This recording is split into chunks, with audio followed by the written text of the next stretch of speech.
Take care of the loan repayment, will you?" While I was at work, I suddenly received an email.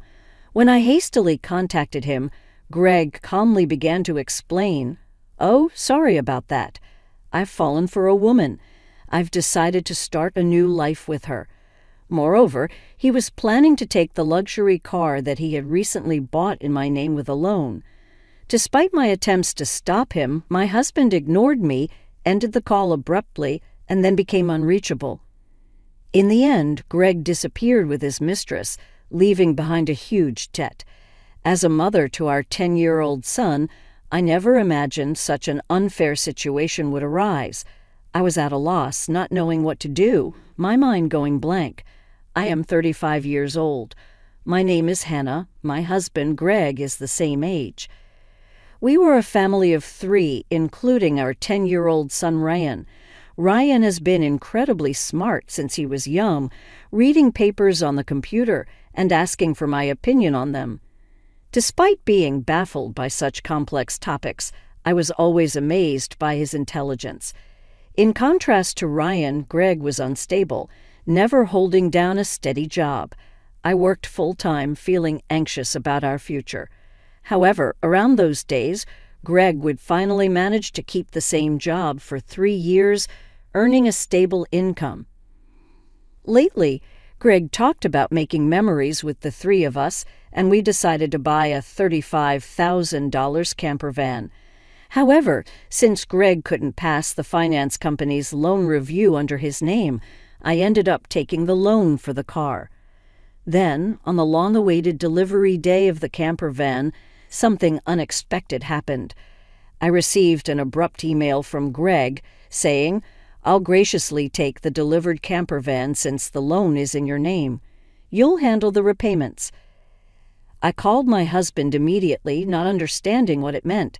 While I was at work, "What's that email about?" "Well, I've fallen in love with another woman and decided to date her." "What? What are you talking about?" "I intended it to be just a fling, but it turned serious. So I'm thinking of starting over my life with her. Bye." I had prepared the divorce papers when we had that fight before, remember? "I'll file them," he said, and then unilaterally ended the call. This exchange was the first time I realized I had been betrayed by Greg, and it was a shocking blow. After that, no matter how many times I called, there was no response from Greg, Hannah thought. Can something like this really happen? When I got home from work and opened the drawer where the divorce papers should have been, they were already gone. Thus I was left with a huge debt from a $35,000 car loan. Despite my attempts to contact my husband through emails and calls afterward, I never received a reply. Ryan, noticing my unusual behavior, came to check on me with concern after dinner. "Mom, what's wrong? You haven't been eating much lately. Are you okay?" Yeah, maybe I'm just tired," I replied. When people lie, they look up to the right. Lying is bad. I've noticed Dad hasn't been home for 3 days, right? Did something happen between you two?" Startled by Ryan's sharp words, I took a deep breath to calm myself. Feeling that I could no longer hide the truth, I decided to tell Ryan everything. "I see. It's just like Dad to do something like that." Aren't you sad?" Ryan asked. "No, I kind of understood from how things were going," he replied. Ryan, seemingly foreseeing the future, appeared unconcerned about our parents' divorce. But I knew he must feel sad about it in his heart. While silently apologizing to Ryan in my mind, I worked desperately, trying not to think about the dreadful events. However, the body was honest, and gradually my health deteriorated. There was a training session planned at work that day, but I couldn't stand up and ended up squatting down. "Sorry, I can't stand up right now. I need to take a break," I managed to say. I heard my colleagues' voices full of concern, but I couldn't respond and collapsed. When I regained consciousness, I found myself in a hospital room. I received a diagnosis from the doctor that I needed detailed examinations, and I was admitted to the hospital. I feel so pathetic. It's supposed to be just emotional stress, I thought, looking at the IV drip in my arm and the white ceiling of the hospital room. Tears naturally started to flow. At that moment, Rayanne, who is usually calm, rushed into the room with an extremely worried look, prompting me to quickly wipe away my tears. "Mom, what happened? Is it serious? You're not going to die, right?" he asked. "Of course not. I wouldn't leave my dear son alone," I assured him. "Ah, that's good, really. I was called by the school teacher and told that you were taken to the hospital. I was so shocked. My heart nearly stopped. Ryan ran, usually mature for his age, but he's still only 10. I felt a strong resolve to get better for his sake, but my condition was worse than I thought, and I was diagnosed with a serious illness. The doctor advised, you should have surgery as soon as possible. Please make a decision quickly." Following the doctor's advice, I underwent surgery. By the time I was discharged, it had been a month since Greg had left. When I returned home and opened the mailbox, I found a demand letter for the car loan payment, Hannah thought. The repayment should have been automatically deducted from my account. What happened? In a panic, I checked the account balance with my cash card, and the balance, which was originally $20,000, was now only $33.90. Greg did this. I want to ask him to return the money, but I can't contact him. What should I do? Since I don't have the camper van, I can't sell it. After Greg left, everything seemed to be going in a bad direction, and my mood sunk deeper. Seeing me saddened by my series of misfortunes, Ryan put his hand on my forehead. "You look pale. Are you feeling sick again? You don't seem to have a fever, though." "I'm fine physically, but you see, your father not only took the car, but also all the money we had saved. I can't work yet due to my physical condition, and now we have no money. I'm at a loss." "I see. Then I'll deliver newspapers, and I'll search the internet to see if there's any work I can do," encouraged by my 10-year-old son. I told myself that it wasn't the time to be down. "Sorry for worrying you. I can't afford to be weak. I'll change my mindset and try to do whatever I can," smiling at him. Ryan also smiled back and then said something unexpected. "Let's plan how to get the car back from Dad." "How can we do that? The camper van is in your name, right?" "Yes, but what about it then? Maybe we can." Ryan suggested an idea that I couldn't even imagine. I had never thought such an idea could exist. "Also, I have no idea where your father is." "Then let's check on my phone. A month ago, once when we went hiking as a family, surprisingly, Ryan, who is usually very reliable, got lost. At that time, we bought a kid's cell phone on Ryan's suggestion and installed a GPS app on it, which both Greg and I could access. With this app, I can see where Dad is in real time, and he's been moving around a lot." "Oh, is that so? But what if we find him and he just says something vague and escapes again?" As I pondered this, Ryan smiled and made an intriguing suggestion. "Don't worry, I've already taken precautions." "What did you just say?" To my astonishment, Ryan had acted independently while I was in the hospital, achieving something unbelievable. I thought, I can't believe such a smart child came from me. Understanding Ryan's words, I was simply amazed. He had even caught wind of Greg's mistress. "All right, let's teach Dad, who betrayed us, a lesson." "Okay, let's start the plan right away." Together, my son and I prepared for that moment, Hannah thought, with Ryan by my side. "I'm invincible. Bring it on, anywhere, anytime," I declared. Then, 3 days later, my phone rang. It's me. Please, I need your help." "Oh, who might this be?" "Don't play dumb. It's your husband. Obviously, I'm being questioned by the police about you. At this rate, they might ask me to come to the police station voluntarily. Help me out." "Oh, is that so? Just wait a moment then." I immediately went with my son to where Greg was, and to my surprise, it was a forest park near our house where camping was possible.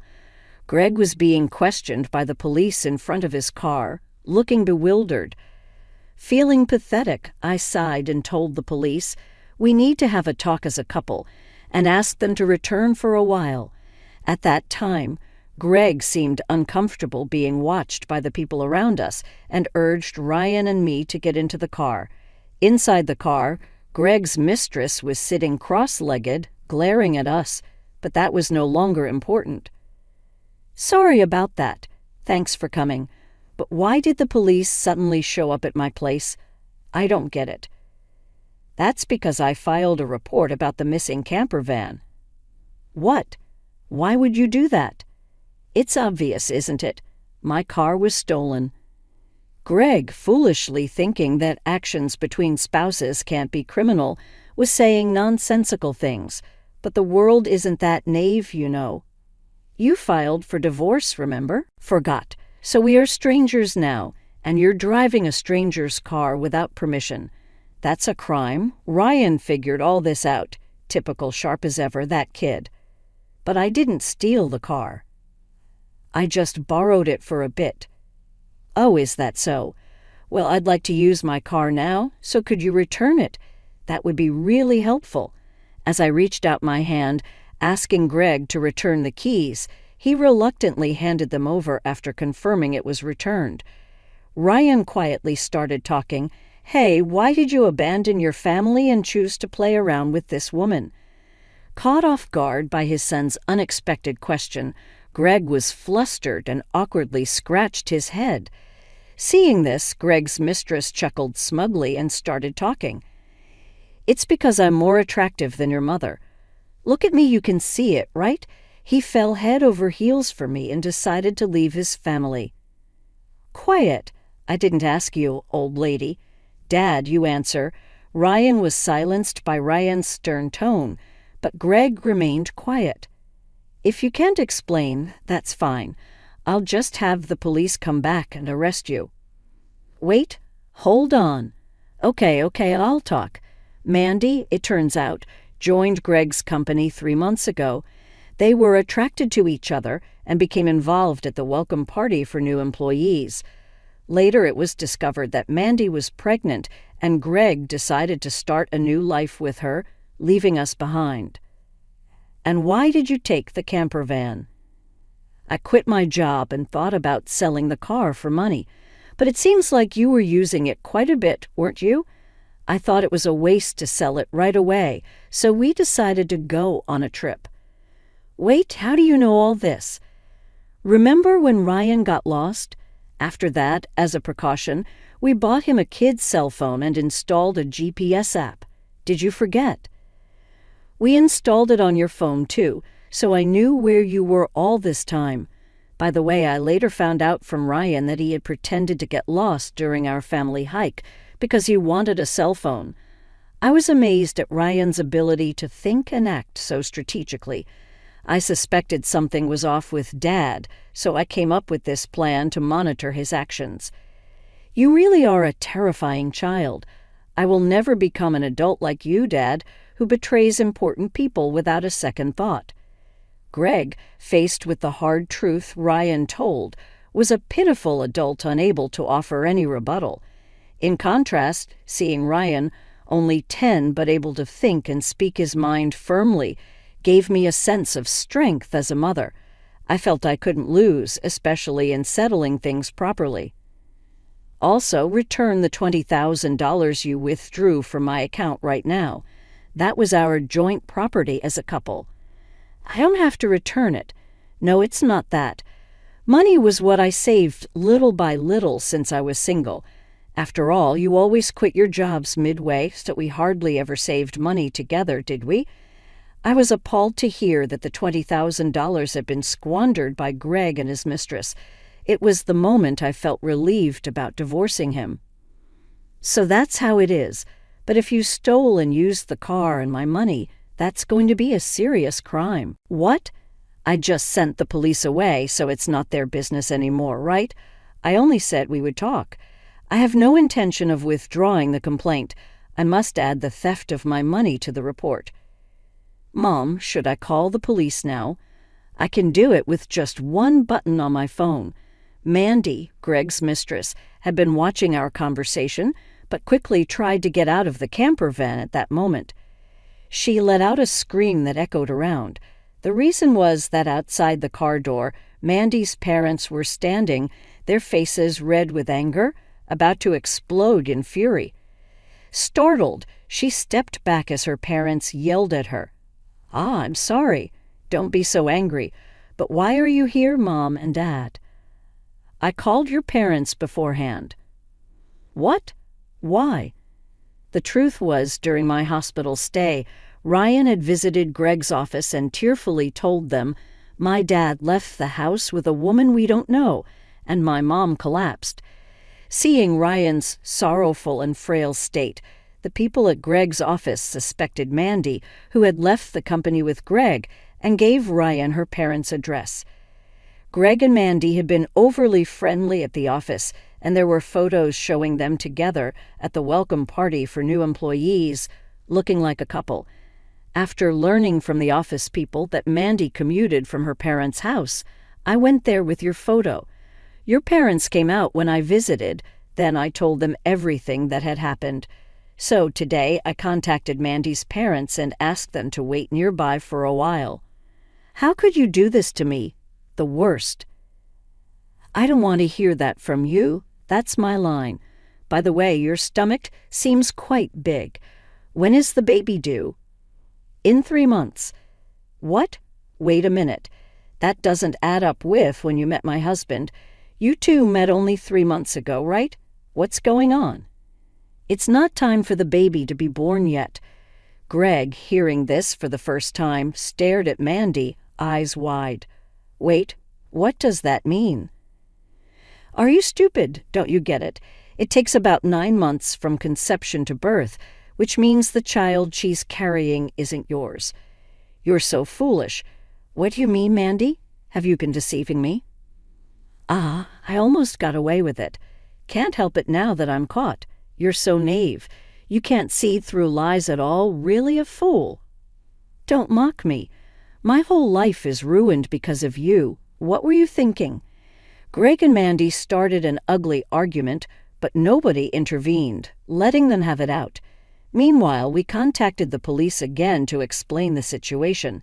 As it began to get dark, the forest park was brightly lit by the red lights of the police cars. No, really, I was wrong. I was truly wrong. I'm sorry. I'll work hard and never cheat again, so please, just don't arrest me, Dad. People don't change that easily, especially lazy people like you. Exactly. Ryan's right. I can't trust you at all. Reflect on your actions and pay for your crimes at the police station. If I get arrested, I won't be able to pay back the money. Is that okay with you? I don't mind. Pay me back after you've atoned for your sins. Take your time. Don't worry. I've already found you a place to work. Let's see. There's Ryan's child support, plus the $20,000 you stole from me. I'm not sure how much it will all add up to, but you'll work and pay it all back. I had one last thing to say to Mandy, the mistress. You might think you're just an onlooker, but don't forget, you're an accomplice to Greg's theft. Be prepared for that. When I told them that Mandy would have to pay if Greg couldn't return the stolen money, she shivered in fear. Mandy asked her parents for help, but they refused, saying, "We disown a daughter who causes trouble for others." Thus, Greg and Mandy were taken away in a police car together. Thanks to Ryan's smart strategy, we were able to punish Greg and his mistress, Mandy. Though they were released from detention soon after, they faced a hefty payment to me. I, through a lawyer, claimed $20,000 in damages. Additionally, I made Greg agree to pay $500 a month in child support for Ryan. I introduced Greg to a subcontracting factory of the company I work for. The support and other charges I claimed from Greg would be deducted from his salary and paid into my account. I also sold the camper van and was freed from the auto loan. Since then, my health has improved remarkably, and I am now energetically committed to my job. Ryan has been actively helping with household chores and errands. I want to keep moving forward strongly so that Ryan can pursue the path he loves without giving up.